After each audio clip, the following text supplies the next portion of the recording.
Buenas tardes, queridos espectadores. Estamos ya en los ciclos finales de este curso 2022-2023 y vamos acercándonos también a ese momento en que celebramos la Cuaresma y la Semana Santa, que para nosotros es como el punto final de nuestros ciclos, dado que con la primavera ya todo el mundo parece que querer aprovechar precisamente el buen tiempo y salir a dar sus buenos paseos. Pues empezamos ahora un ciclo que queremos dedicarlo al tema de la soledad. Tenemos unas sociedades aquí en Occidente que se hacen muy mayores, estamos muchas personas ya de edad avanzada que vivimos precisamente ese sentido de mayores y además con la circunstancia de vivirlo en soledad. Son muchas las personas que además de mayores viven solas en estas sociedades nuestras. Y el tema de la soledad no solamente se siente en este sentido, diríamos, urbano, se siente también en las dimensiones humanas propias nuestras. El anciano se siente desplazado, se siente solo porque no termina de entender todo este mundo de desarrollo y de cambio tecnológico tan rápido, porque aunque se haya introducido en él, cuando ya lo está manejando, vienen nuevas formas que lo dejan a él con una sensación de haberse quedado ya anticuado y con pocas ganas de seguir ese ritmo de renovación. Hay, por lo tanto, psicológicamente también ese peso de sentirse poco a poco ir desplazándose de las formas habituales de convivencia y de trabajo. Existe también la soledad cultural. No solamente cambiamos en las técnicas y en los instrumentos, cambiamos también en la forma de entender nuestras relaciones y de entender incluso el mundo y la vida y de entendernos a nosotros y también incluso de entender el sentido religioso. Un sentido religioso que a los mayores durante mucho tiempo les ha servido de ámbito de relación social y de forma de celebrar la vida según esas formas tradicionales que se habían tenido. Pues todo eso va quedándose ya como fruto de un tiempo ya totalmente pasado. Hablamos de soledad y en medio de la soledad también está la soledad de los jóvenes. También los jóvenes, personas mimadas en este ámbito nuestro, personas mimadas seguramente en el sentido o bien de preparación para la producción o bien del ocio. Un ocio entendido también precisamente como negocio y como beneficio, más que como lugar y ámbito de convivencia y de relax. Entonces el joven se está sintiendo solo en su psicología, sintiéndose a veces también incomprendido y sintiendo la soledad existencial de un mundo que no termina de entender, en donde no termina de captar el sentido de este conjunto de cosas que forman este cosmos y esta sociedad nuestra, y sintiendo por lo tanto también la soledad de una vida sin Dios, porque Dios al joven se le ha quedado muy lejano, se le ha quedado con fórmulas que no entiende, con palabras que para él resultan raras. Es decir, que estamos en un mundo de muchas soledades. Pues dentro de esas soledades queremos fijarnos en algunos personajes de la Biblia, personas que significan precisamente esa forma de sentirse especialmente distintas, solas, incluso de Dios. Y para hablar de soledad tenemos hoy con nosotros a Cristina Hinojés, muy conocida por su sentido de la vida teológica, se dedica a la teología también, es teóloga, publica mucho y con mucho gusto, publica con mucha aceptación por parte del público en general y acaba de publicar un libro precisamente sobre la soledad de una figura bíblica, María Magdalena. Vamos a ver si esta figura también nos sirve a nosotros para de alguna manera sentirnos reflejados y sentir el reflejo de la soledad en este mundo nuestro de hoy. Pues Cristina, bienvenida. Gracias. Y muchas gracias por estar aquí, también tú. Y háblanos primero, ¿cómo se te ocurrió fijarte en María Magdalena como expresión de una de tantas soledades? Realmente no es que yo me fijara en ella, sino que ella me buscó a mí, porque en los libros que trato sobre este tema, que es una pequeña colección, siempre son los personajes los que me buscan a mí, no yo busco al personaje, nunca me ha pasado eso. Y llevaba mucho tiempo que María Magdalena siempre me aparecía de la manera más insospechada y en las cuestiones más habituales y poco dadas a que apareciera ella. Y empecé a darle vueltas a la figura de María Magdalena en la forma en la que escribo estos libros, ¿no? Que es fijándome mucho en el aspecto, digamos, más humano del personaje. Y ella sola me fue contando sus soledades como mujer sola de aquella época y su soledad también vivida en una comunidad en la que solamente un miembro de esa comunidad realmente la admitía y la apoyaba y la tenía como una más. Y eso me llevó pues a ir elaborando un personaje, ir elaborando una reflexión y una meditación, porque realmente es más fruto de una meditación, y surgió Los susurros de pasión y ternura. Susurros de pasión y ternura. Ya el título es muy expresivo y muy entrañable, ¿no? Sí, es que decidí que había que desmontar algunos mitos de María Magdalena y recuperar lo que es la mujer, porque realmente a la mujer no la conocemos. María Magdalena sigue siendo un enigma realmente, ¿no? Por muchos estudios que se hagan, por mucho que se hable de ella, la mujer está ahí sola, sigue estando sola como mujer. Y decidí que bueno, lo de pasión y ternura fue jugar un poco con esa relación que mantiene con Jesús entre el amor y la amistad, y por eso fue el título así.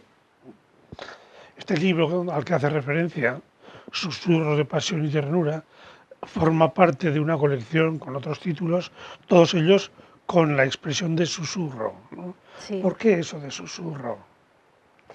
Porque lo importante en la vida no hace falta gritarlo, sino que se dice en voz bajita y se habla mucho en intimidad, se habla mucho en susurro, se habla realmente susurrando, ¿no? Y estos personajes que lo que buscan es contarle al lector algo que no se sabe de ellos, no lo pueden gritar realmente, sino que lo tienen que susurrar. Y sobre todo surgió porque el primer libro está dedicado al tiempo que fuera, que Jesús pasó en la cruz estando vivo, desde que lo clavan en la cruz hasta que muere. Claro, una persona en esas circunstancias no puede hablar, tendría que susurrar como mucho. Y de ahí derivó lo de susurros, y ya dejé que todos los personajes susurraran por sí mismos. Y vas buscando en ellos precisamente esas expresiones que su vida, su forma de estar, sus silencios muchas veces y Sí. su ocultamiento incluso. Incluso sí, porque hay algunos que son más visibles, otros menos. Entonces, pero en todo caso siempre son personajes que no pueden hablar en voz alta, digamos, ¿no? Que están viviendo unas situaciones que les hacen susurrar y por lo tanto hablar bajito, porque es una relación directa entre ese personaje y el lector. Y luego porque realmente cuando se escribe, no hay un acto que más soledad conlleve que escribir. Cuando tú estás escribiendo, sea lo que sea un libro, sea un artículo, tú estás escribiendo en soledad porque necesitas estar literalmente en soledad. Pero es que luego el acto de leer es un acto de intimidad en soledad también, porque tú lees y tienes la compañía no del autor, sino de la historia, pero en realidad estás solo. Cuando se lee un libro se está solo. Entonces es un conjunto de soledades muy peculiar, pero todo gira en torno a la soledad de alguna manera. ¿Y cómo ves tú la soledad de María Magdalena? La soledad de María Magdalena es una soledad muy peculiar, porque es la de una mujer que es comunidad pura, porque es comunidad pura, que se integra en una comunidad, que ella hace todo lo posible por integrarse en una comunidad, donde Jesús la ha llamado, donde Jesús la invita, Y todos estos datos no son invención ni meditación ni nada, esto es algo que está en el Evangelio, ¿no? Es una mujer muy citada en el Evangelio, más incluso que María madre de Jesús. Por lo tanto, es una mujer que tiene que tener mucha presencia en esa comunidad para que sea tan citada y tan reconocida, digamos, públicamente. Pero a la vez es una mujer que en esa comunidad está sola porque no se la admite. Y lo vemos al final, ¿no? Ella es la encargada de comunicar por expreso deseo y por orden, digamos, directa de Cristo resucitado, que ha resucitado. Y la comunidad no la cree, la comunidad no la acepta, la comunidad se convence mucho más adelante y ella desaparece. Por lo tanto, es una mujer que vive una soledad estando en una comunidad, que eso también es algo que hoy viven muchas personas, y es una mujer que quiere ser comunidad, pero a la que no se le permite tener su lugar en la comunidad. Por lo tanto, es una mujer que está sola en comunidad y desaparece, al final desaparece. No sé si eso es así realmente o es digamos, tu mirada maliciosa No. que nos hace sentir que la dibujas como si fuera una mujer de la iglesia de hoy. Es que María Magdalena es una mujer de la iglesia de hoy, muy de la iglesia de hoy. Es decir, no ha cambiado en el fondo tanto la situación, realmente. Y María Magdalena es una mujer que es cuestionada por realidades que nunca se han demostrado que fueran. Es una mujer a la que se pone en tela de juicio constantemente, a la que la propia Iglesia a lo largo de la historia ha ido utilizando a conveniencia y donde hoy se empieza a reconocer que no era prostituta, se empieza a reconocer, todavía quedan muchos rastros y muchas personas que sostienen que era una prostituta, a la que Francisco ha convertido su fiesta litúrgica en una de las más importantes, pero que todavía siempre hay un pero, vamos a decir, con María Magdalena. Para muchas personas siempre hay un pero, siempre queda ahí, ¿no? Puntos suspensivos. Y esa es una situación que muchas mujeres hoy en la Iglesia viven. Por eso la dedicatoria del libro, a todas las mujeres a las que la Iglesia les niega su lugar. O sea, que entonces tú ves que Sí. en nuestra historia cristiana, en la comunidad, la iglesia, perdón, la mujer, que tanta afinidad ha sentido precisamente por esta comunidad y tanta entrega ha hecho de sí misma a esta comunidad, la comunidad parece que siempre le ha respondido con esa cierta distancia o recelo o desconfianza, Sí, ¿no? o directamente la ha utilizado, porque el lenguaje hay que utilizarlo, que para eso está, ¿no? Hay muchísimas mujeres que han sido usadas, utilizadas en la Iglesia, muchas mujeres que han aportado muchísimo, independientemente de cómo se les hiciera sentir en la Iglesia, han aportado muchísimo en beneficio de toda la comunidad y que nunca han sido reconocidas. O que han sido reconocidas 200 o 300 años después de morirse, que está muy bien, pero que realmente a ellas ya les servía de muy poco y todos somos humanos para necesitar por lo menos un mínimo de reconocimiento, ¿no? que es pues eso, lo mínimo para, digamos, hacer que una persona perciba que su dignidad de persona es respetada. Y eso en las mujeres en la Iglesia, pues aún queda mucho por hacer, vamos a decir así. Se ha sentido, digamos, sola. Sí, sí, sí, sí, por supuesto. ¿Y tú crees que esa soledad tiene mucho de carga cultural? Porque en su tiempo la cultura no era precisamente la que ponía a las mujeres en el centro, ¿no? No, no era la que ponía a las mujeres en el centro, pero es curioso porque al principio aún hay frescos y hasta la Edad Media es digamos, la época boom de María Magdalena, es cuando María Magdalena adquiere un protagonismo tremendo, precisamente para resaltar que era una prostituta arrepentida, pero bueno, adquiere un protagonismo tremendo. Pero luego, a través de la historia del arte religioso, vemos cómo el arte le ha ido apartando de otras mujeres, le ha ido apartando de la comunidad y siempre aparece como una figura sola. Da igual que sean frescos, da igual que sean cuadros, da igual que sea en la imaginería, María Magdalena siempre está sola. Y eso es una realidad que está ahí, es una realidad que ha marcado mucho, porque date cuenta además que nosotros como católicos hemos tardado muchísimo tiempo en leer la Biblia, y aún hoy cuesta mucho que los católicos lean la Biblia como lectura habitual, vamos a decir así. Claro, si se lee la Biblia, se va viendo cómo la figura de María Magdalena está integrada en la comunidad. Pero claro, nosotros que nos guiamos más por la imagen, siempre vemos a María Magdalena completamente sola. Claro, eso al final marca y marca mucho. ¿Es una cuestión cultural? Yo creo que es una cuestión intencionadamente cultural el haber mostrado a María Magdalena sola. Es que por otra parte también, incluso los hombres ¿Mm? en nuestra comunidad a veces nos sentimos con la soledad de la fe, Sí, claro. porque, porque la fe siempre también es un sentirse cercano a Dios, confiando en Dios, pero por otra parte sintiendo la distancia, ¿no?, de un Dios siempre ausente. Sí, siempre ausente y muchas veces que lo ausentamos también mucho. Mm. Quiero decir, no es solamente una cuestión, sino que nosotros muchas veces ausentamos también mucho a Dios, ¿no? Y en este momento, por ejemplo, en el que realmente hay más cristianos fuera de la Iglesia que dentro de la Iglesia, tendríamos que replantearnos completamente esa presencia de Dios de otra manera. Es decir, nosotros nos quejamos muchas veces de que en nuestras iglesias, nuestros templos, para entendernos, nuestros edificios,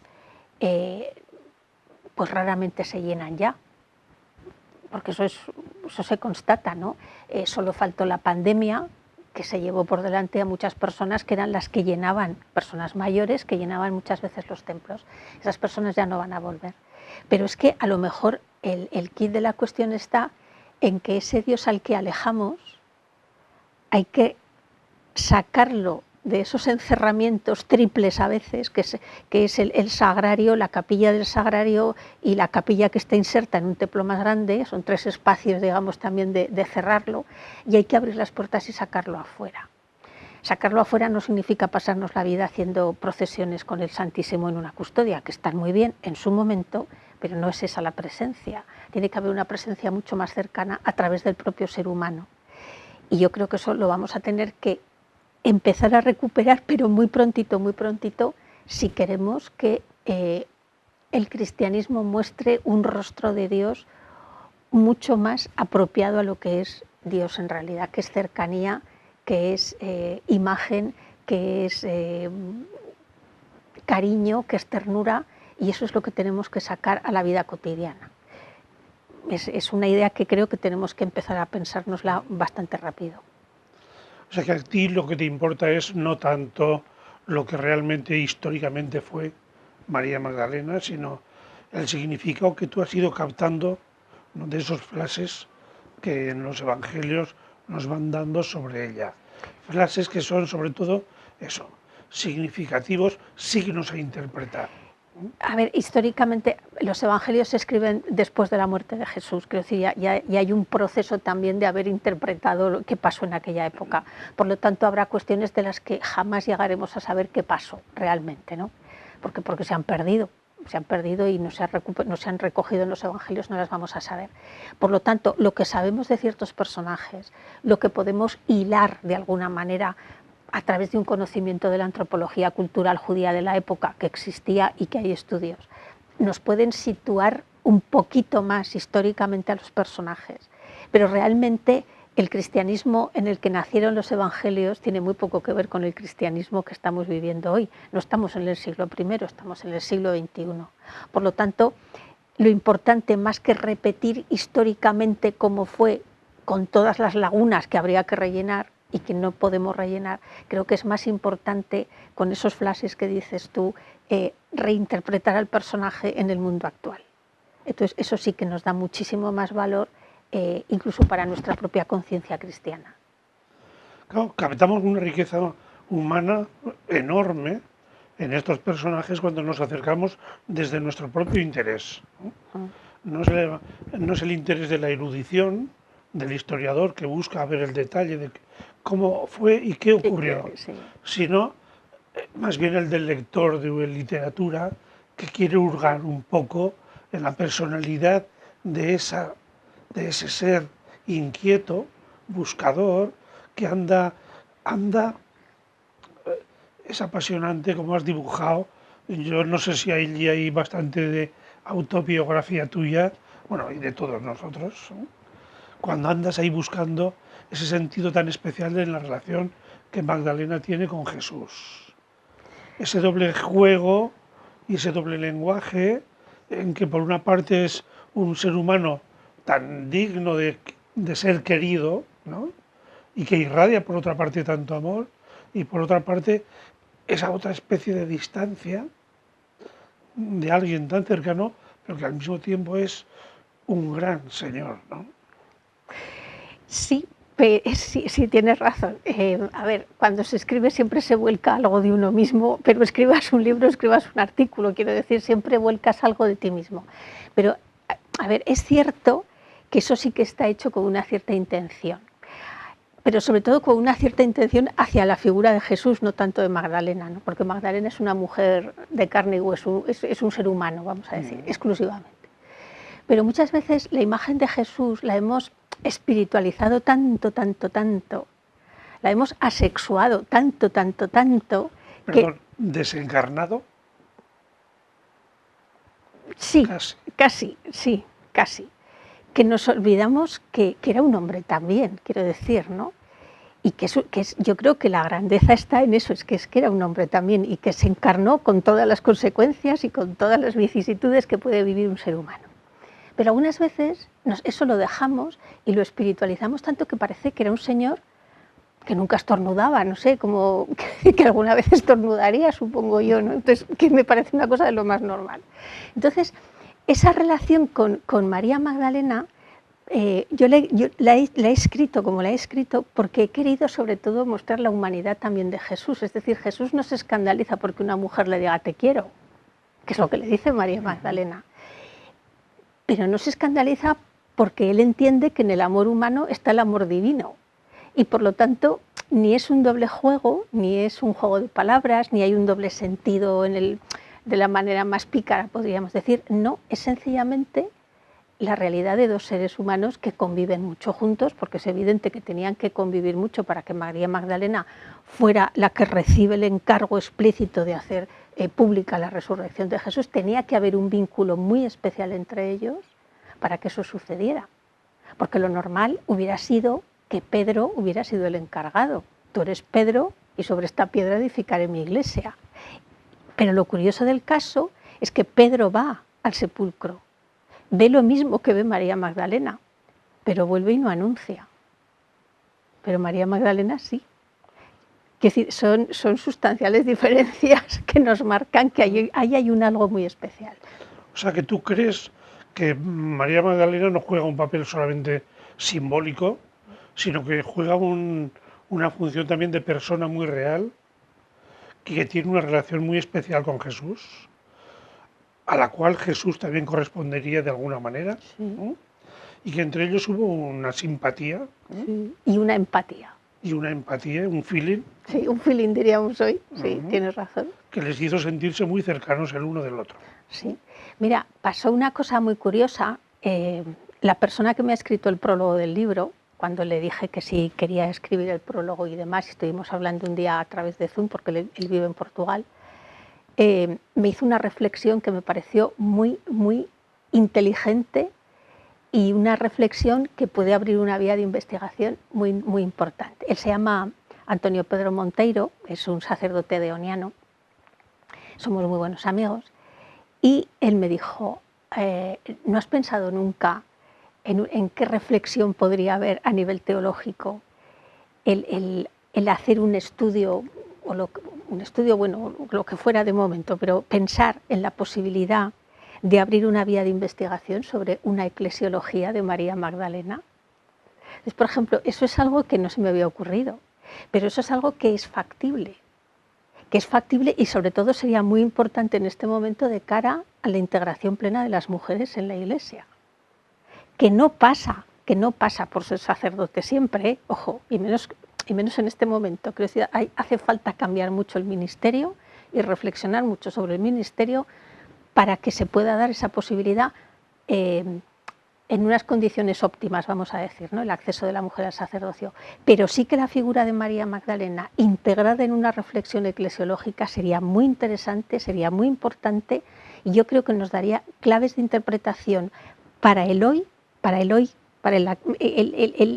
ahora justo, serían unas claves de interpretación muy positivas, yo creo que muy innovadoras, en una reflexión eclesiológica donde la mujer estuviera integrada. Creo que el camino podría ir por ahí, porque en realidad lo que María Magdalena recibe en el encargo de Jesús es el sacerdocio supremo. Ve y diles, ha resucitado.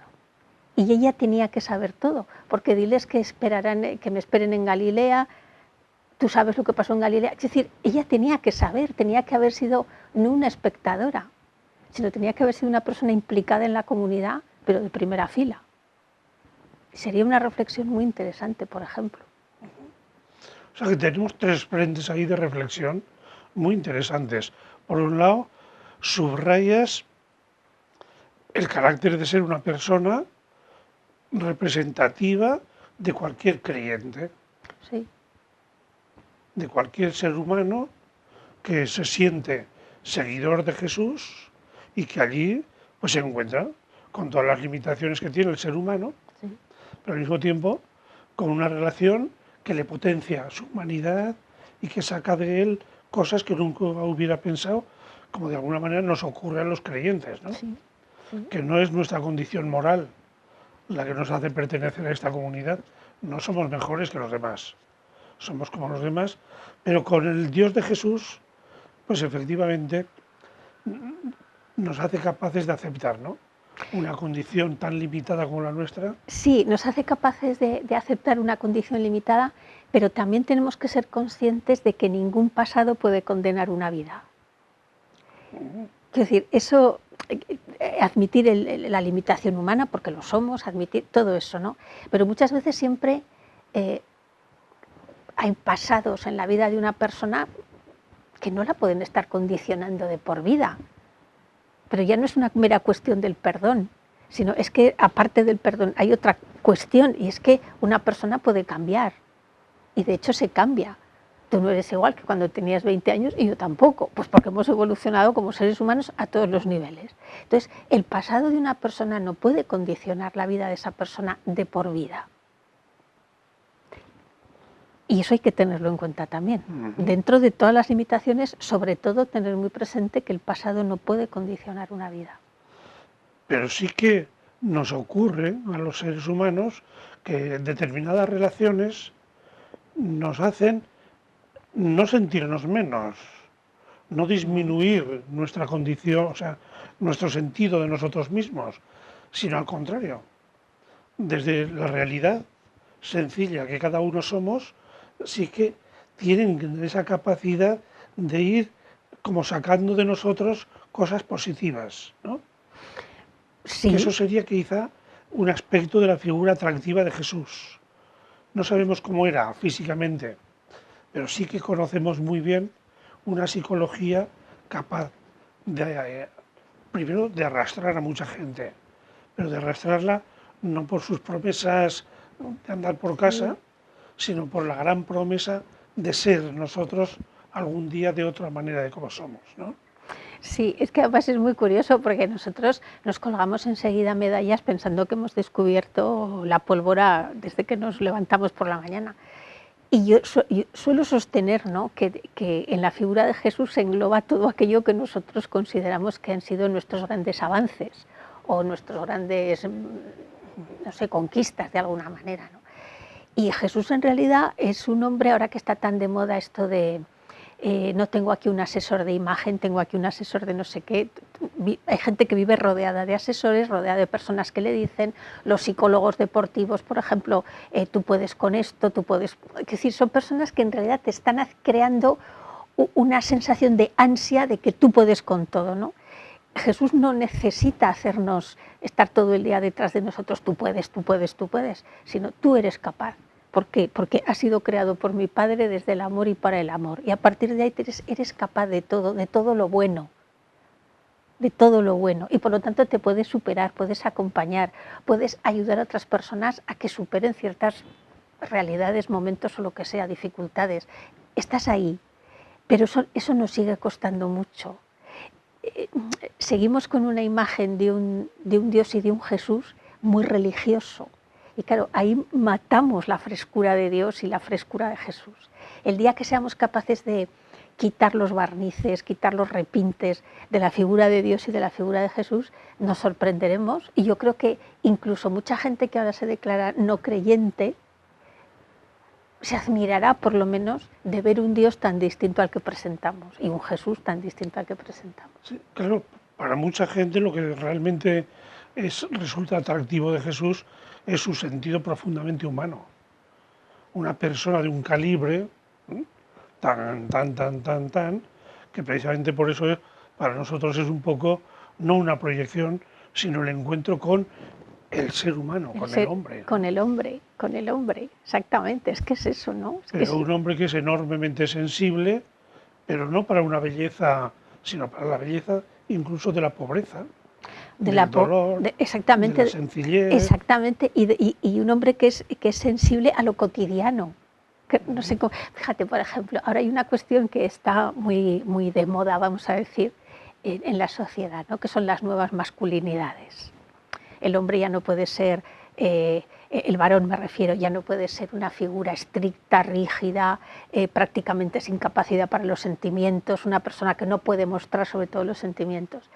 Y eso que se está descubriendo ahora en la sociedad de las nuevas masculinidades, la sensibilidad, la ternura masculina, todas estas cuestiones, es que las tenemos en el Evangelio. O sea, en una sociedad donde los judíos no lloraban en público, ni aunque partieran cebolla, y la expresión, la comparación es tonta, pero la quiero poner expresamente, Jesús llora cuando se muere un amigo.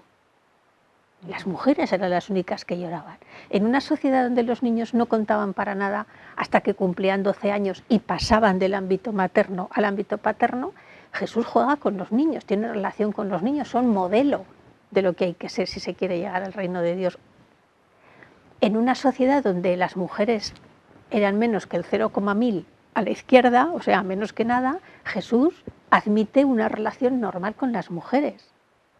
A ver, es que eso son las nuevas masculinidades de hoy, que es que tampoco hemos vuelto a descubrir nada, pero la sociedad no sabe que eso está en el Evangelio y nosotros no contamos que eso está en el Evangelio. Por lo tanto, tendríamos muchos puntos en común para aproximar posturas, pero seguimos pensando en un Dios muy religioso, en un Jesús muy religioso, que lo dejamos ahí y la sociedad sigue pensando en sus nuevas masculinidades que están ahí. Pero ese es el ser humano realmente. Que disfruta, que sufre y que vive en lo cotidiano de un ser humano, de su época, en aquel momento, y de ahora, en la nuestra. Delineas muy bien en la relación entre ellos, delineas muy bien cómo de alguna manera hasta el mismo Jesús parece que se siente un poco incomprendido en su grupo, diríamos hoy en su comunidad, ¿no? Sí, a veces Cómo los discípulos son personas muy cercanas a él, pero encerrados también en unos esquemas de su cultura de los que no terminan de saber romper, que les cuesta mucho, que es un poco el dibujo también de esta iglesia nuestra de hoy. Sí. ¿No? Por eso Jesús le va repitiendo a María Magdalena de vez en cuando, le dice, tú no te preocupes, que es que a ellos les cuesta entender, pero yo te he llamado y tú no hagas caso de ellos, ¿no? Es un poco esa es la idea que he querido mostrar, ¿no? Que están encerrados en unos esquemas socioculturales como nosotros, por desgracia, estamos encerrados en unos esquemas socioculturales que tampoco sabemos romper. Con un peso enorme de una tradición. Porque nosotros vamos sumando generaciones y siglos, y eso está ahí. Y llamando tradición a cosas que son costumbres por en momentos determinados y que hoy ya no tienen que ver tienen razón de ser. Con la gran palabra tradición con mayúsculas. Exactamente, exactamente. No sé. Y luego, otra cosa que también vas preparando y que al final explota, que es la capacidad de Jesús para movilizarnos y encargarnos tarea, ¿no?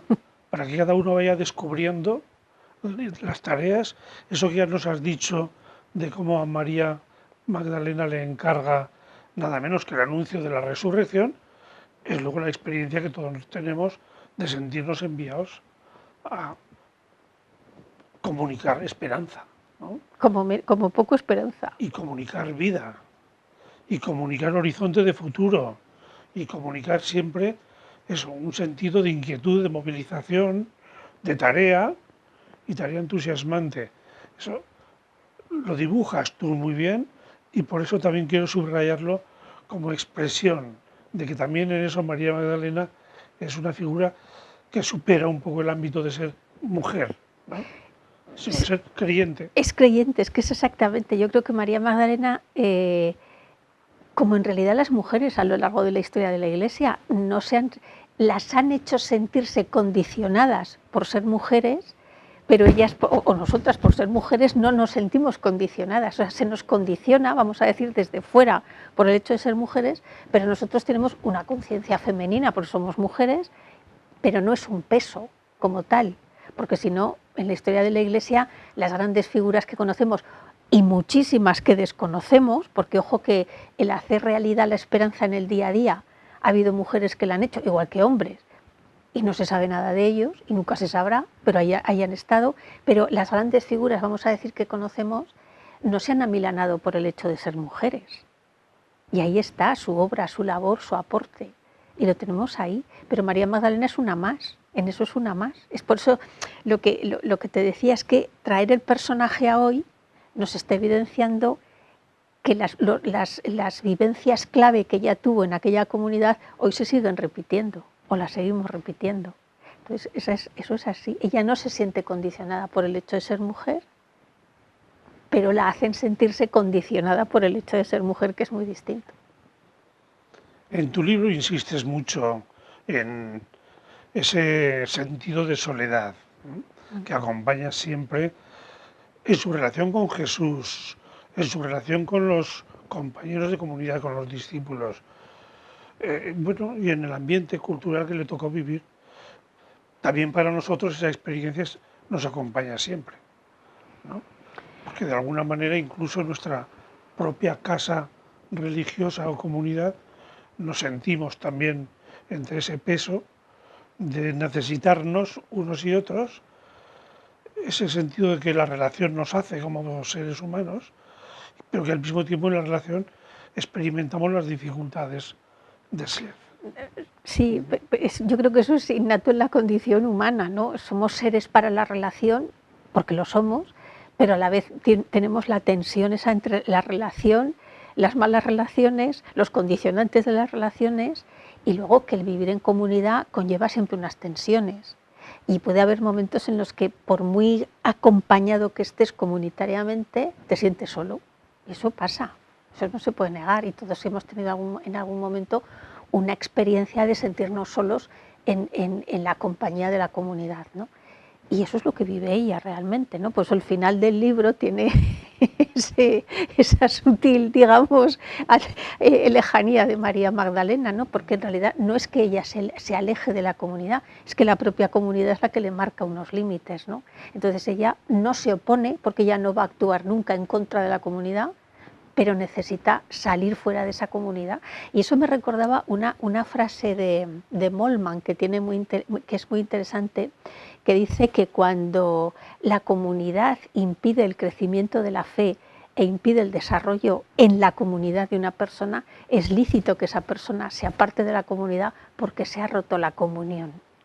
Me parece una frase, me parece que engloba también lo que pudo vivir María Magdalena y lo que muchas personas viven en la Iglesia, que me parece que era... De hecho, estuve tentada al ponerla al final del todo, pero de hecho la puse, pero la quité porque había que explicarlo mucho, ¿no? Y Los susurros no es un libro que tenga notas a pie de página, porque no es. Entonces me pareció que era demasiado fuerte para no explicarla, y que podía crear algún tipo de duda o de rechazo, pero en realidad es lo que dice Moltmann, ¿no? Si no se puede crecer en comunidad, es lícito apartarse porque no hay comunión en esa comunidad. Sí, porque nuestra relación con la comunidad es no solamente para celebrar la vida y la fe, sino también para madurarla. Claro, y para crecer en ella. Claro, y si la comunidad no colabora en este proceso de crecimiento y maduración, pues a veces sí, se puede convertir en un obstáculo que en lugar de hacer posible el encuentro con Dios, provoque el desencuentro. El desencuentro. Y con la propia comunidad, que es cuando llegan los choques, ya no la tensión, sino directamente el choque, y eso es lo que hay que evitar a toda costa. Con lo cual se intensifica el sentido de soledad. Muchísimo. Tremendo. muchísimo. pero bonito. Sí, Pues te agradecemos mucho este rato que nos haces pasar con tu reflexión y sobre todo los horizontes, las ventanas que nos abres para ir dándole vueltas, para ir disfrutando de ese lenguaje tan cercano y tan afectuoso que tienes y para ver esa vertiente mucho más humana de lo que a veces nosotros tenemos. Pues muchas gracias, Cristina, a ti, a vosotros, y seguiremos viéndonos alguna vez. seguro que sí. Pues muchas gracias a todos, queridos espectadores. Seguimos con el tema de la soledad en personajes de la Biblia. Hasta el próximo día.